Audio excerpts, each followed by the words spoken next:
Leon is saying there, the coaching still needs to be better. So we can say, go and buy midfielder, go and buy this. But if the manager is still not doesn't use it properly, Saeed, he's not going to solve it, and I'll tell you why. There was a clip I saw on the timeline of Kobe doing a recovery run, and people were gassing it up. And I'm like, first of all, he's not that quick. But I'm glad you posted that because it shows over 15 yards, three blades of grass, and a little bit more. Kobe is fine. And if you played in a team that didn't have to chase back over 20 yards, trying to run a man down in an individual battle, he would be fine. He's not fine because he's had two managers who asked him to do something that, quite frankly, even players that are athletic would suffer in the long run anyway. Yeah, bro. It's just not. Look at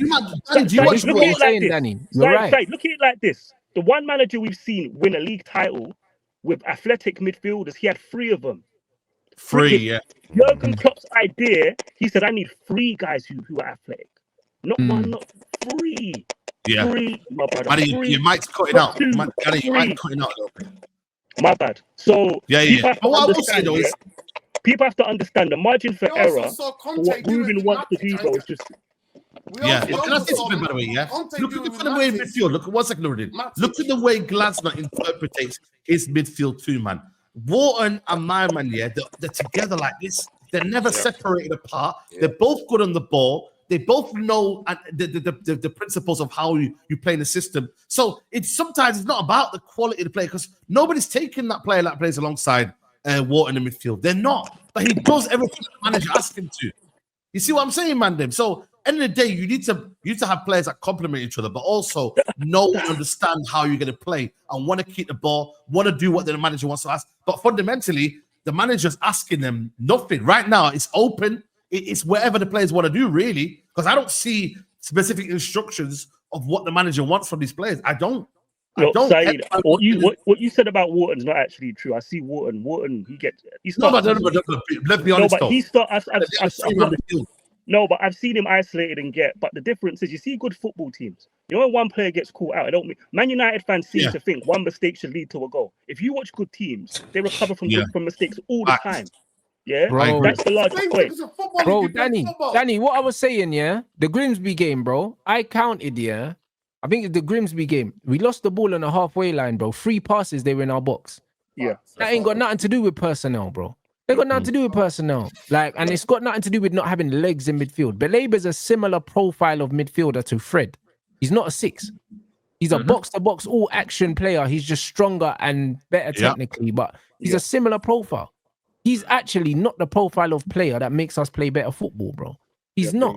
He's a very good player, though. No, a Wharton and a Belaber would. Yeah, both of them, but also in this system, they're both going to struggle, bro. Do you know what I'm saying? You look at someone like a Yuri Tielemans, for Aston Villa.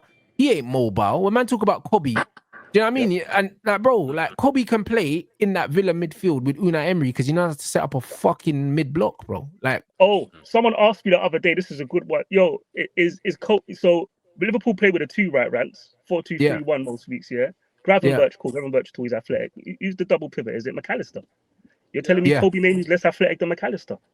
Yeah, exactly. You see McAllister getting exposed, and no, because of tactics, the way you set up, you're supposed to reduce risk and highlight the strengths, hide the weaknesses. Yeah. And the point I was going to make before is if Kobe was in a team that played closer together, that wanted to play short passing football and combine, guess what happens when you lose the football? Players are closer together to recover the ball. If you lose a battle, your teammates right behind you to back you up.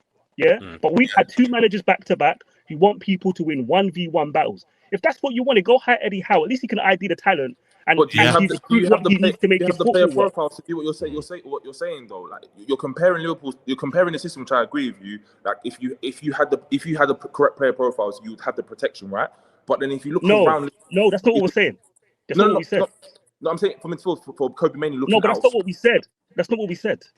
Our point was you can look at the weakness in these profiles and see that those teams don't struggle the way we do. Why? Because their tactics are different. Their managers' ideas about how to construct a midfield are different. I'm saying, forget the tactics for 1 second. At Liverpool's team, if you actually look what you just said, because I said I agree with you, what you've just said, the analysis you've just done, you do the same thing at United. There's too many player profiles where they're actually physically just weak and not good enough. Whereas when you're going to these other teams, they're able to back and provide those protections because they're of quality. when you're looking around the pivot in the two, yeah, if we had an athletic and strong defense, yeah, maybe these midfields wouldn't, the gaps and all these issues wouldn't be happening. We need to have context of good enough for what though. Let me just say something. We have to let Leon land. You know, when we explain these things, we have to explain what good enough for what. Because for me, the way I'm talking to the man them now is I'm looking to go into the top 6 before I start competing for leagues in top 4. So for me right now, with what we have, if there was a decent manager here, this is a top 4 squad. And I'm very confident in that. Do you know why? Because I've seen Forest and a lot of other different teams compete within the league. One reason I said yesterday to Flawless was that the league is not the same as what it used to be. You can get like 60 points and still be up there to compete.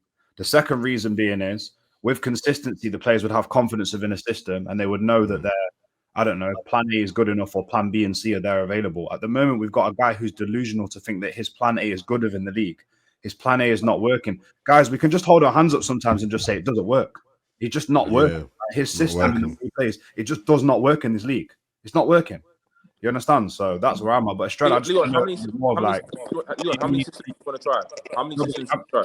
Hear me. I'm trying to understand. You said the exact same thing before. You're trying to say the profiles aren't good enough, yeah? Is it for compete for the league? What you kind of gauging that? I'm saying being at this club, the players that we have had on for too long. When you're getting players like Delo, they're doing another Lindelof, going to be here for 8 years now. There's players in this team, regardless of what system you play, they do not have the minerals to play for this club. That's all I'm saying. Regardless, most of them are gone now. I've already said I'm content. If you want to sack the manager, I am content. That is fine. I have no emotional attachment. That is fine. But in general, just looking at the players that are still here, they are not good enough to be at this club. That's just who's not good enough no more. Their players are gone.